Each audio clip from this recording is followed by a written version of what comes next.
આરોપી ડોક્ટર શાહીન અંગે મોટો ખુલાસો થયો છે। શાહીન 3 પાસપોર્ટનો ઉપયોગ કરતી હોવાનો ખુલાસો થયો। શાહીન 3 વાર પાકિસ્તાન ગઈ હતી। આ ઘટસ્ફોટ થયો છે। દરેક પાસપોર્ટમાં અલગ અલગ સરનામું હોવાનું ખુલ્યું।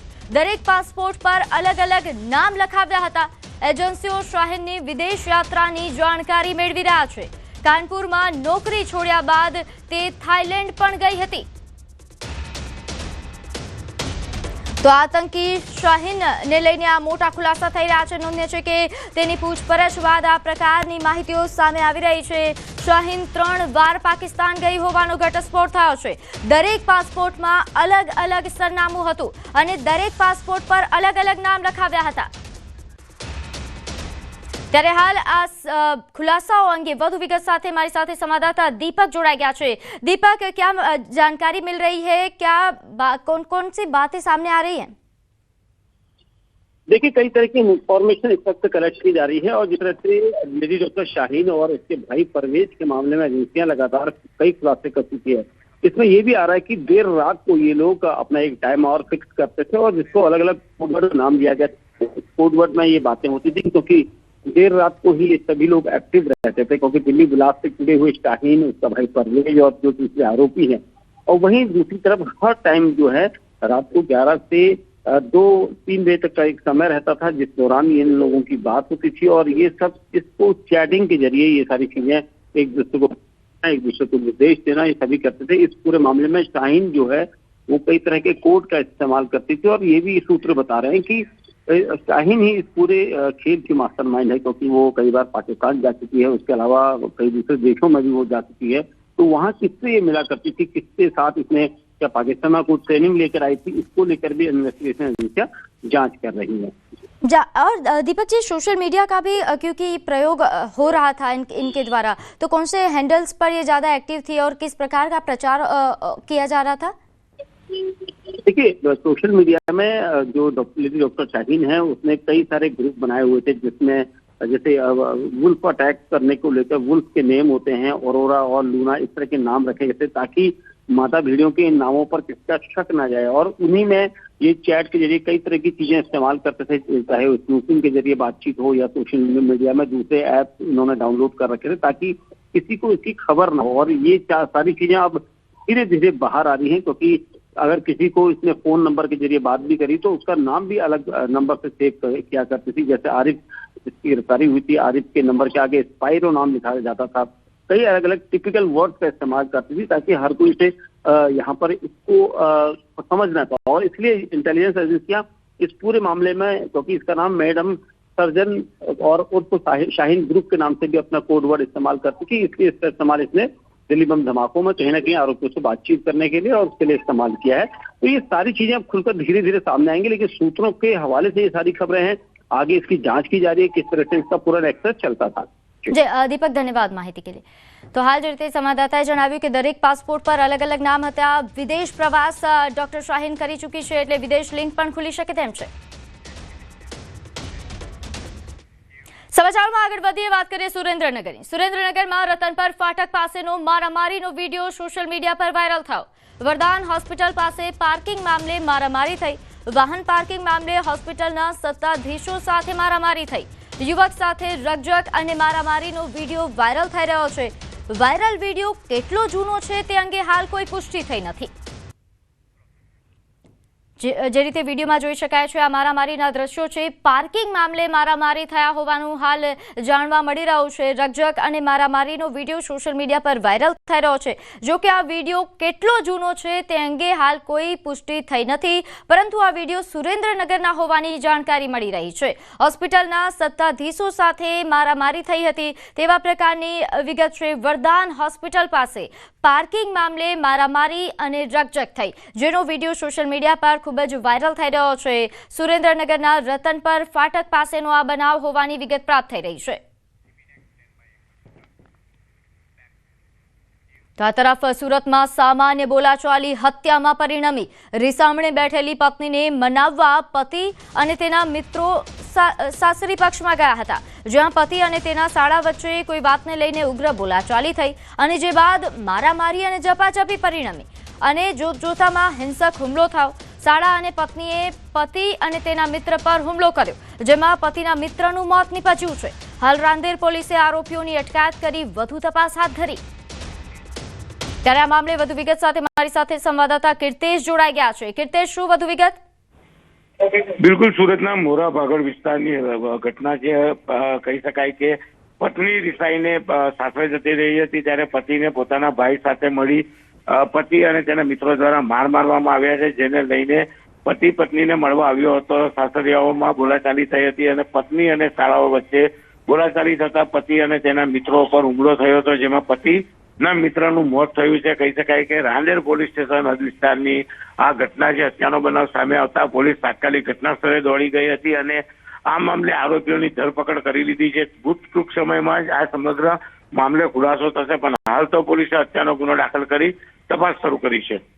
જી કીર્તેશ, આભાર માહિતી આપવા બદલ. તો ભાવનગરમાં માતા સાથે 2 બાળકોના મૃતદેહ મળવા અંગે મોટો ખુલાસો થયો. ફોરેસ્ટ અધિકારી પતિએ જ હત્યા કર્યા હોવાનું સામે આવ્યું. પત્ની અને બંને સંતાનોની હત્યા કરી દાટી દીધા હતા. પોલીસ સમક્ષ શૈલેષ ખાંભલાએ જ ગુનો કબૂલ કર્યો. ભાવનગર પોલીસે ફોરેસ્ટ અધિકારી વિરુદ્ધ ગુનો દાખલ કર્યો છે. મૃતકના ભાઈએ કહ્યું કે શરીર પર પથ્થર બાંધી મૃતદેહ દાટવામાં આવ્યા હતા. પીએમ રિપોર્ટમાં હત્યા કર્યા હોવાનું સામે આવ્યું. ભાવનગર પોલીસે આરોપી પતિની અટકાયત કરી. વધુ વિગત સાથે મારી સાથે સંવાદદાતા નીતિન જોડાઈ ગયા છે. નીતિન, આ મામલે શું વધુ વિગત? જે વાત કરીએ તો આ જે ઘટના છે તે ભાવનગરના ભરતનગર વિસ્તારની બહાર આવેલું જે કાચનું મંદિર છે ત્યાં સામે આવેલી ફોરેસ્ટ કોલોનીની ઘટના છે, જેમાં એક માતા, દીકરી અને પુત્ર છે તેની ફોરેસ્ટના જે ક્વાર્ટરો છે ત્યાં તે દાટાયેલી હાલતમાં લાશો મળી હતી. આ જે લાશો મળી હતી તેમના જે મહિલા છે તેમના પતિ એસીએફ હતા અને તેઓ પોતે સુરતમાં ખાતે ફરજ બજાવતા હતા અને ત્યારબાદ તેમની ભાવનગર ટ્રાન્સફર થતા તેઓ ભાવનગરના જે સરકારી ક્વાર્ટર છે ફોરેસ્ટના ત્યાં રહેતા હતા અને હાલ પરિવારના પારિવારિક ઝઘડાને લઈ અને હત્યાનું જે સ્વરૂપ છે તે સામે આવ્યું છે.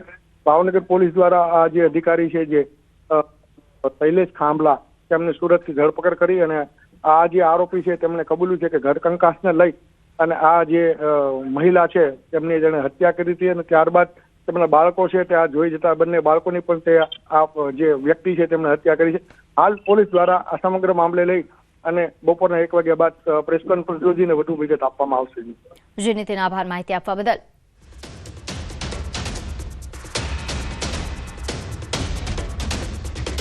તો હાલ આજે ખુલાસો થયો છે. આ ફોરેસ્ટ અધિકારીએ જ પત્ની અને બાળકોની હત્યા કર્યા હોવાની વિગત પ્રાપ્ત થઈ રહી છે. ફોરેસ્ટ ક્વાર્ટરમાં મૃતદેહ મળવા અંગે આ ખુલાસો થયો. તો વડોદરામાં વાઘોડિયાના લીમડા ગામ પાસે શંકર કોમ્પ્લેક્સમાં મારામારીનો કિસ્સો સામે આવ્યો. ઉધાર સિગારેટ ન આપવા બાબતે 8 થી 9 લોકોની ગેંગનો દુકાનદાર પર હુમલો. હાથમાં લાકડીઓ લઈને પાન પાર્લર પર તોડફોડ અને મારામારી કરી. ડિલક્સ પાન હાઉસ પર અસામાજિક તત્વોનો આતંક, જે સીસીટીવી કેમેરામાં કેદ થયો. સીસીટીવીમાં કેદ દુકાનદાર ભૌમિકને માથા અને હાથમાં ગંભીર ઇજાઓ થયા હોવાનું સામે આવી રહ્યું છે. ઇજાગ્રસ્ત દુકાનદાર વડોદરાની ખાનગી હોસ્પિટલમાં દાખલ હતો. હુમલાખોર ખાનગી યુનિવર્સિટીના વિદ્યાર્થીઓ હોવાનું પ્રાથમિક કારણ જાણવા મળી રહ્યું છે. પાન પાર્લર માલિકના પરિવારની ફરિયાદ બાદ વાઘોડિયા પોલીસે તપાસ શરૂ કરી છે. તો વડોદરાની આ ઘટના છે જેના સીસીટીવી દ્રશ્યો સામે આવ્યા છે. જોઈ શકાય છે કે અહીં દુકાનદાર પર 8 થી 9 જેટલા યુવકો દ્વારા હુમલો કરવામાં આવે છે. આ સામાજિક તત્વો જેમના આતંકનો આ વિડીયો સામે આવ્યો છે. દુકાનદાર ભૌમિકને માથા અને હાથના ભાગે ગંભીર ઈજા પહોંચી હતી, જે બાદ તેને સારવાર હેઠળ ખસેડાયો.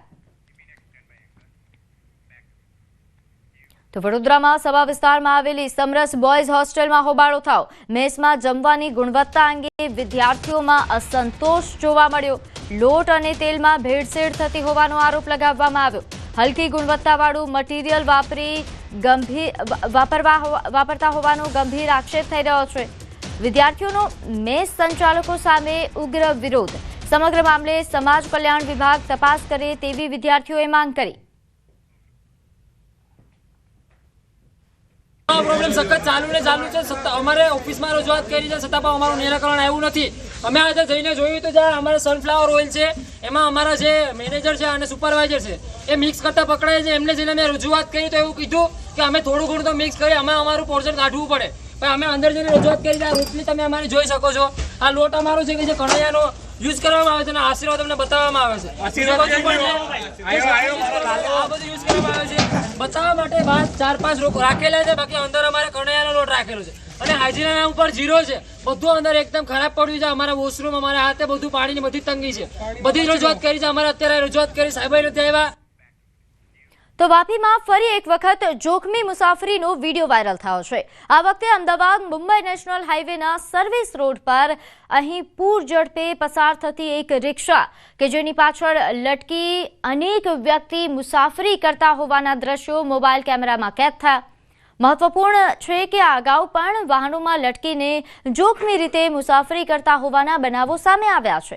જોકે રિક્ષા કે અન્ય વાહનોની પાછળ આ રીતે લટકીને જોખમી મુસાફરી કરવાથી પોતાની સાથે અન્ય લોકોના જીવ પણ જોખમાય છે.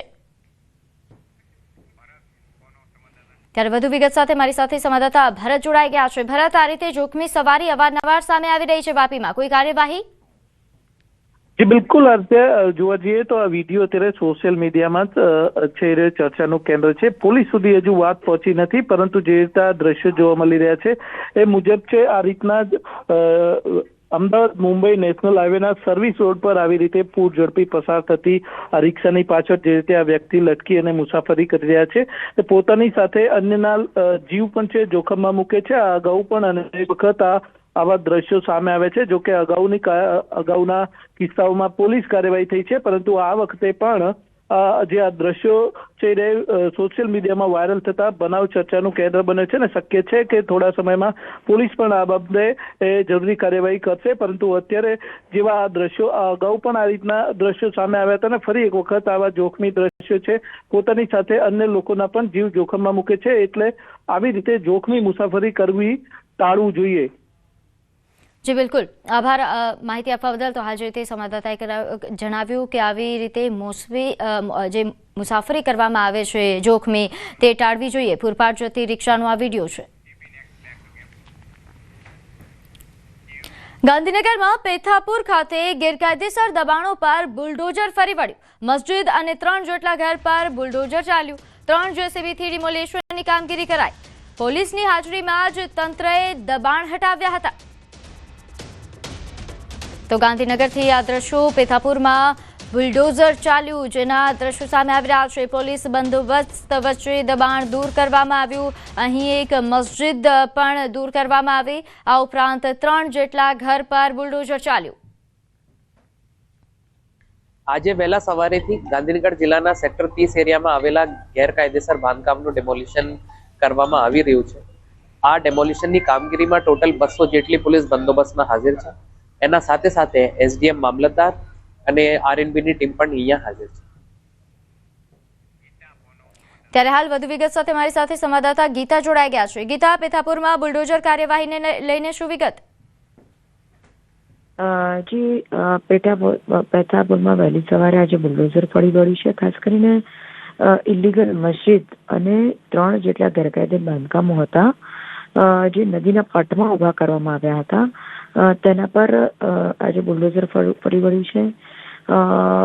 પોલીસે જે જાણકારી આપી છે મીડિયાને તે અનુસાર આ તમામ જે બાંધકામો હતા તે ગેરકાયદેસર હતા, નદીના પટમાં બનાવવામાં આવેલા હતા અને કોઈ પણ પ્રકારની મંજૂરી વગર તેઓ ઇલીગલી રહેતા હતા.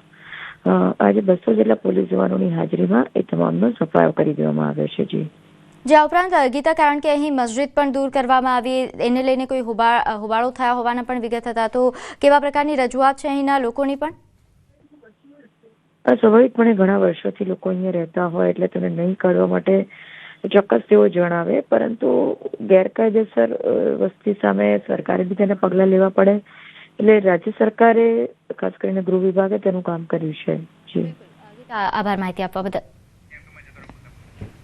તો હાલ જે રીતે સંવાદદાતાએ જણાવ્યું કે પેથાપુરમાં કે જેમાં ઘણા સમયથી આ ગેરકાયદેસર દબાણ હતું જેને સરકારે દૂર કર્યું. તો હાલ સમાચારોમાં સમય થયો છે એક નાનકડા વિરામનો.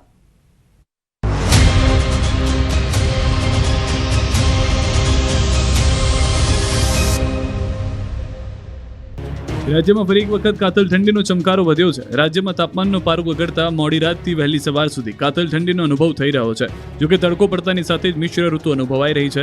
ઠંડીનો પારો ગગડતા જ 12.4 ડિગ્રી સાથે નલિયા રાજ્યનું સૌથી ઠંડુ શહેર રહ્યું, તો બનાસકાંઠાના ડીસામાં પણ 14 ડિગ્રી તાપમાન નોંધાયું. આ તરફ રાજકોટ અને વડોદરામાં પણ 14.4 ડિગ્રી પારો નોંધાયો. ગાંધીનગરમાં 14.8, અમદાવાદમાં 16 ડિગ્રી તાપમાન, તો ભુજમાં 16.2, પોરબંદરમાં 16.3 ડિગ્રી તાપમાન.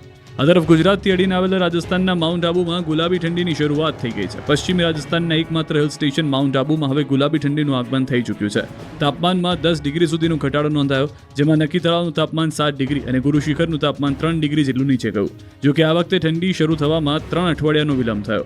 તેમ છતાં હવે પ્રવાસીઓની ભીડ જોવા મળી રહી છે અને ઠંડીની મજા માણી રહ્યા છે. આ ગુલાબી ઠંડીને કારણે વેપારીઓમાં પણ ઉત્સાહ જોવા મળી રહ્યો છે. બીજી તરફ પ્રવાસીઓ હવે જાન્યુઆરીની રાહ જોઈ રહ્યા છે, જ્યારે તાપમાન માઇનસમાં જવાથી અહીં બરફ પણ જોવા મળે છે.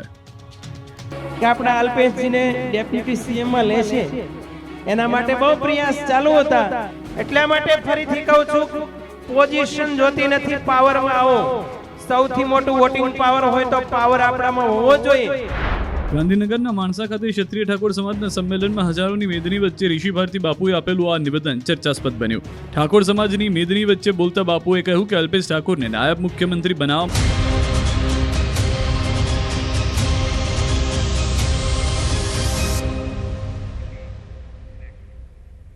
સુરત શહેરમાં આરોગ્ય વિભાગની ટીમ એક્શનમાં આવી છે. ખાદ્ય પદાર્થમાં ભેળસેળ અટકાવવા માટે તપાસ હાથ ધરાઈ હતી. 86 દુકાનદારોને નોટિસ અપાઈ, જેમાં 5 દિવસમાં 41 સ્થળેથી 28 નમૂના લેવાયા હતા. 797 કિલો પનીરનો જથ્થો પણ સીઝ કરવામાં આવ્યો હતો. 54 કિલો પનીરનો નાશ કરાયો. કારીગરોની મેડિકલ, શારીરિક સ્વચ્છતાની ચકાસણી પણ કરવામાં આવી. લારી રેસ્ટોરન્ટનું અખાદ્ય 120 કિલો જથ્થાનો નાશ કરાયો છે.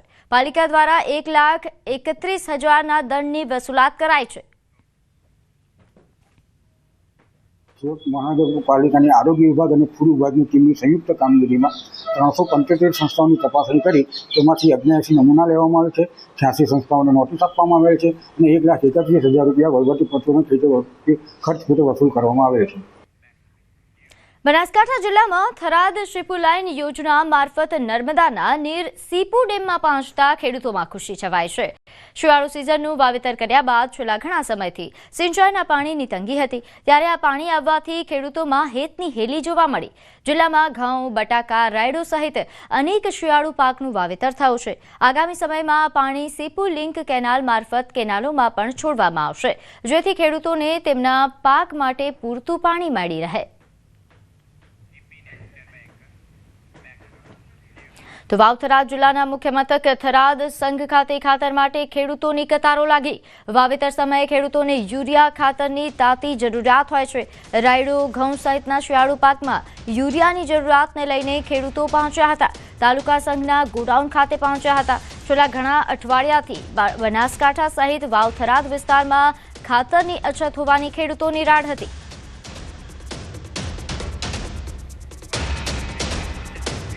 તો થરાદ સંઘ ખાતે ખાતર માટે લાઈન, વાવ-થરાદ જિલ્લામાં પણ ખાતરની અછત, જેના કારણે ખેડૂતો હેરાન થઈ રહ્યા છે.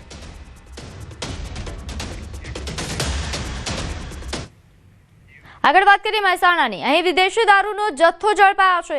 દેલ્લા ગામ પાસે પોલીસે 2 શખ્સોની ધરપકડ કરી. ખેતરમાં દારૂનું કટિંગ થતું હોવાનો ખુલાસો થયો. દારૂની 1,06,836 બોટલો મળી આવી. વિદેશી દારૂ, 2 ફોન અને આઈસર જપ્ત કરવામાં આવી છે. પોલીસે 1.31 લાખથી વધુનો મુદ્દામાલ જપ્ત કર્યો.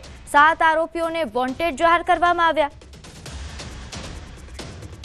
તો ખેતરમાં દારૂનું કટિંગ થતા હોવાની વિગત છે. દારૂની 1,06,836 બોટલો મળી આવી. 7 આરોપીઓને વોન્ટેડ જાહેર કરવામાં આવ્યા છે.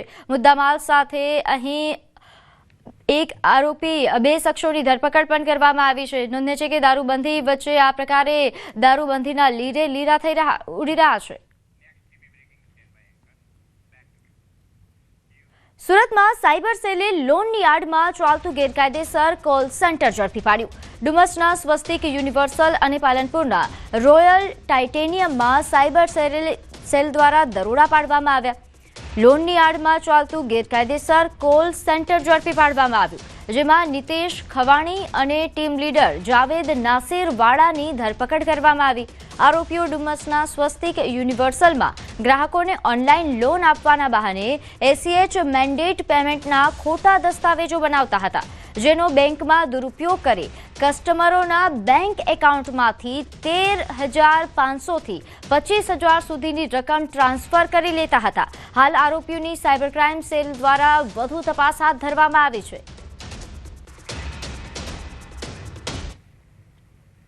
તો રાજકોટમાં 71 લાખથી વધુનો ગાંજો ઝડપાયો. રૂરલ એસઓજી દ્વારા ગાંજાનો જથ્થો ઝડપી પાડવામાં આવ્યો.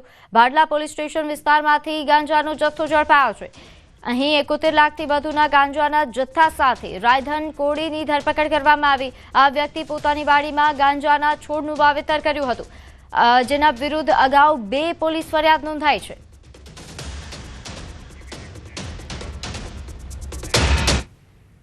તો આણંદના ચિખોદરામાં જીવલેણ હુમલો થયો. ચિખોદરામાં સામાન્ય બાબતે મોટી તકરાર થઈ. રિક્ષા ભાડે લેવા અને બોલાવવા બાબતે હુમલો થયો હતો. આરોપીએ ગામની મહિલા અને તેના પતિ પર જીવલેણ હુમલો કર્યો. આરોપીએ દંપતી પર ચપ્પા વડે હુમલો કર્યો, જે આ ઘટના બની તેના લાઈવ સીસીટીવી ફૂટેજ સામે આવ્યા છે. આણંદ ગ્રામ્ય પોલીસે ફરિયાદ નોંધી કાર્યવાહી હાથ ધરી. તો સામાન્ય બાબતમાં જીવલેણ હુમલાના દ્રશ્યો છે, જ્યાં રિક્ષા ભાડે લેવા અને બોલાવવા બાબતે હુમલો થયો હતો. મહિલા અને તેના પતિ પર જીવલેણ હુમલો કરવામાં આવ્યો. દંપતી પર ચપ્પાથી જીવલેણ હુમલો થયો હતો, જે ઘટના સીસીટીવી કેમેરામાં કેદ થઈ. હાલ આ સીસીટીવી દ્રશ્યો સામે આવ્યા છે. તો અરવલ્લીના શામળાજી બસ ડેપોમાં સ્ટંટબાજોની કરતબ. મુસાફરો પાસે અચાનક જઈને સ્ટંટ કરવાના જે વિચિત્ર કારનામા કેદ થયા છે. સોશિયલ મીડિયા પર વ્યૂ મેળવવા માટે જાહેર સ્થળ પર સ્ટંટ કરવામાં આવ્યા. યાત્રાધામમાં છપરીગીરી કરતા લોકોમાં પણ ભય ફેલાયો છે. હવામાં ફ્લિપ મારીને સ્ટંટ કર્યા. સોશિયલ મીડિયામાં વિડીયો વાયરલ થઈ રહ્યો છે. તો સોશિયલ મીડિયામાં વ્યૂ મેળવવા માટે આ રીતે સ્ટંટબાજી કરતા આ યુવકો, આ પહેલા પણ યુવકો દ્વારા આ પ્રકારે સ્ટંટ કરવામાં આવ્યા હતા. તે બાદ કાર્યવાહી પણ થઈ હતી. તેમ છતાં ફરી એકવાર આ રીતે યુવકો દ્વારા જાહેર સ્થળો પર સ્ટંટ કરવામાં આવી રહ્યા છે, જેના કારણે આસપાસના લોકો પણ ભયમાં છે. આ રીતે જાહેરમાં છપરીગીરી કરતા લોકોના કારણે લોકો ભયના ઓથાર હેઠળ છે, કારણ કે અહીં એસટી બસની પણ અવરજવર ખૂબ રહેતી હોય છે. તો અમદાવાદમાં લોહ પુરુષ સરદાર પટેલની 150મી જન્મજયંતિ નિમિત્તે અમદાવાદમાં યુનિટી માર્ચનું આયોજન કરવામાં આવ્યું. ગાટલોડિયા વિધાનસભા વિસ્તારમાં યુનિટી માર્ચનું આયોજન કરવામાં આવ્યું, જેમાં મુખ્યમંત્રી ભૂપેન્દ્ર પટેલ ઉપસ્થિત રહ્યા. આ યાત્રા આંબલીમાં ખોડિયાર માતાના મંદિરથી શરૂ થઈ હતી. યાત્રામાં વિશાળ તિરંગાએ સૌનું ધ્યાન ખેંચ્યું. લોખંડી પુરુષ સરદાર વલ્લભભાઈ પટેલની 150મી જન્મજયંતિની જે ઉજવણી જે છે તે દેશભરમાં થઈ રહી છે, અને તેના ભાગરૂપે જ અમદાવાદમાં મુખ્યમંત્રી ભૂપેન્દ્ર પટેલે બોપલ આંબલી ના ખોડિયાર માતા મંદિરથી જે યુનિટી માર્ચનું પ્રસ્થાન કરાવ્યું, અને 4 કિલોમીટર લાંબી આ યુનિટી માર્ચ છે કે જે બોપલના ઘુમા સ્થિત જે છે ખોડિયાર માતાના મંદિરે પહોંચશે. અને અત્યારે આપ જોઈ શકો છો કે સૌથી લાંબો તિરંગો જે છે તે આ યુનિટી માર્ચમાં જે છે તે આકર્ષણનું કેન્દ્ર બન્યો છે, અને મોટી સંખ્યામાં લોકો જે છે તે આ યુનિટી માર્ચમાં જોડાઈ અને એકતાનો સંદેશ જે છે તે આપી રહ્યા છે. કેમેરામેન ખેંગાર રાઠોડ સાથે Sanjay Tank, news 18 Gujarati, Ahmedabad. Gujarat cyber centre of એક્સલન્સે આંતરરાષ્ટ્રીય માનવ તસ્કરી અને સાયબર ફ્રોડના ષડયંત્રનો પર્દાફાશ કર્યો છે. મ્યાનમારના કેફે પાર્કમાં માફિયાઓ દ્વારા સંચાલિત કૌભાંડના મુખ્ય આરોપીની ધરપકડ કરી છે. આરોપી Bharat, Sri Lanka, Philippines, Pakistan, Bangladesh, Nepal, Nigeria, Egypt તેમજ કેમરૂન, બેનિન અને ટ્યુનિશિયાના 500થી વધુ નાગરિકોને મ્યાનમાર, કંબોડિયા, વિયેતનામ, થાઇલેન્ડ અને દુબઈમાં સાયબર ગુલામીમાં ધકેલીને તેમની તસ્કરી કરવા માટે જવાબદાર હતો. આરોપીએ સાયબર ફ્રોડ કેમ્પોને માનવ શક્તિ સપ્લાય કરતી 100થી વધુ ચીની અને વિદેશી કંપની HR નેટવર્ક સાથે સીધા જોડાણો રાખ્યા હતા.